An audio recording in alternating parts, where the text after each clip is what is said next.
स्वागत जनाऊँगी। प्रभु प्रत्येक को बाहुल रूपे आशीर्वाद करंतु। आज गोटे छोट प्रसंग प्रभु वाक्य ध्यान करवा।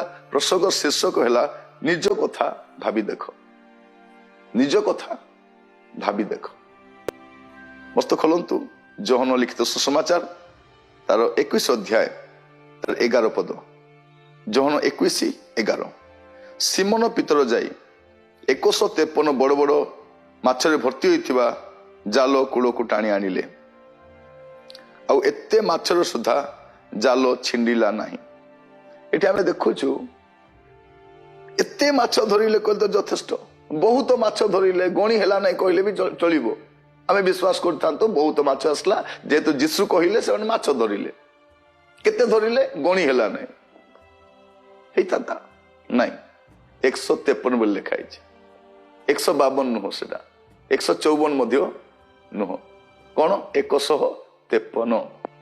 तामाने प्रभु चाहूचंती निज कथा भावी देखंतु। बेले बेले आमे अतिरंजित कथा कहू, बेले बेले बढ़ई चढ़ई की कहू, बेले बेले बढ़ई चढ़ई की लेखू। रिपोर्ट लिखिबा समय केते लोक थिले बहुत लोक थिले। केते लोक परित्राण पाइले बहुत लोक परित्राण पाइले। केते खर्च होला बहुत खर्च हैला हिसाब मत देई परिबेने।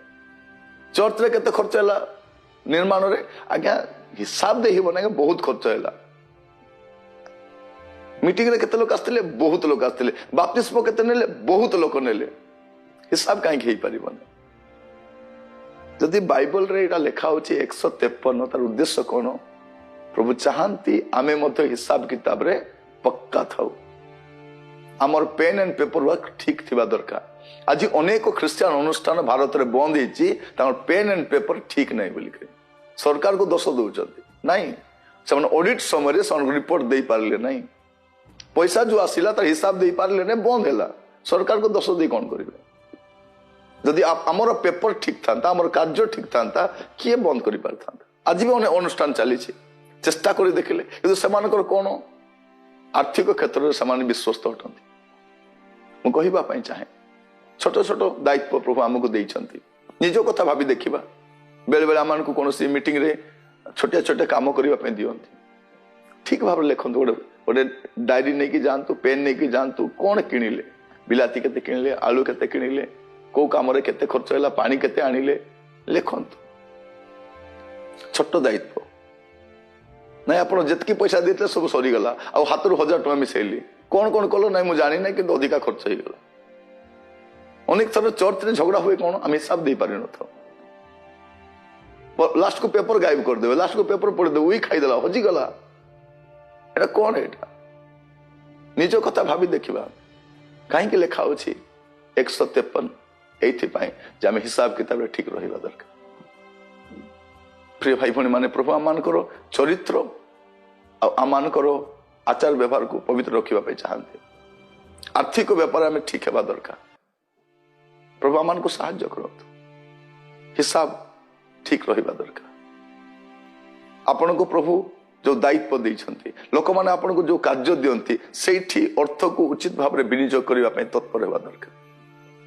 आमे बढ़ी चढ़े कि नुह अतिरंजित नुह भूल रिपोर्ट मध्य नुह आम रिपोर्टटा ठीक रहा दरकार। प्रिय भाई भणी माने आमे भूल रिपोर्ट देके बहुत कष्ट पाई सारी छु ऑलरेडी। आउरी भूल रिपोर्ट देवा नहीं। तथ्य सत्य पर आधारित हेबा दरकार। आमर तथ्य और सत्य ठीक रहा दरकार। मस्त खोलते आपण माने रोमियो तार 15 अध्याय जो देखिए से सुंदर कथा लिखा जाउछि। रोमियो 15 अध्याय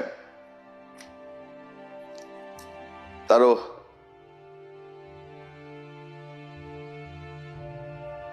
सुंदर पदटी आपण देखिए 18 पदरे। रोमियो 15 तार 18 कारण विजाति मान को आज्ञाव करने निमंते ख्रीष्ट मो द्वारा वाक्य और कर्म और नाना चिन्ह और आश्चर्य कर्म पवित्रात्मक शक्ति रे जहाँ जहाँ साधन करी नाहांती जहाँ जहाँ करी नाहांती एपरि कौन विषय कहवा को मु साहस करी ना। साधु पाउल को प्रभु असामान्य शक्ति रे व्यवहार कले से कौन कहते जहाँ प्रभु मो दे करी नाहांती मो दे जहाँ है नहीं मु जहाँ करी पारि नहीं ताहा मु कहवा पाई बढ़ई चढ़ई की कहबी नहीं। प्रिय भाई भण मान निज कथा भावी देखा मु मते जो दायित्व दिया जाए विश्वस्त भाव करे कि मत हुए तो युव समिति छोटिया कम दि जाए, महिला समिति दि जाए, चर्चर दायित्व दि जाए, मीटिंग दि जाए, अनुष्ठान दायित्व दि जाए, छोट दायित्व एटा अभ्यास करतु घरे बेले बेले बापा माँ मो हाथ में 500 टंका दियंती सौदा किणिक आने बोलिकी किणिक आणतु चिठाटा दे दिंतु जदि आप बाटे 50 टका खर्च कले भी लिखि दिंतु 50 टका खर्च कली बोली बेक काटे कि 500 टका सरीगला बोली कहतुनि आप कहतु आप से आरंभ घर आरंभ हुए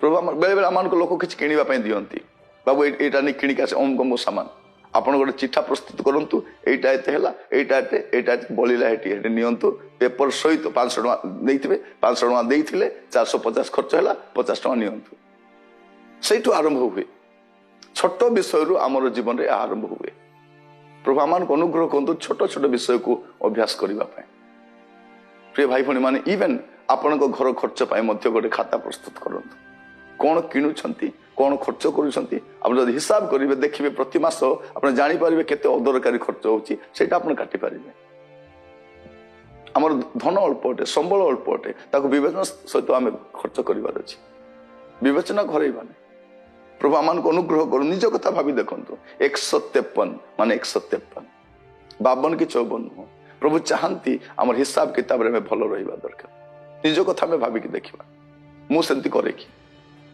मदी से हुए कि प्रिय भाई भणी माने प्रभु मान को अनुग्रह कर मु गोटे अनुष्ठान रे कार्य करूथिली मु भाई मान को शिक्षा देछि मु भी अभ्यास करिछि छोट छोट विषय रे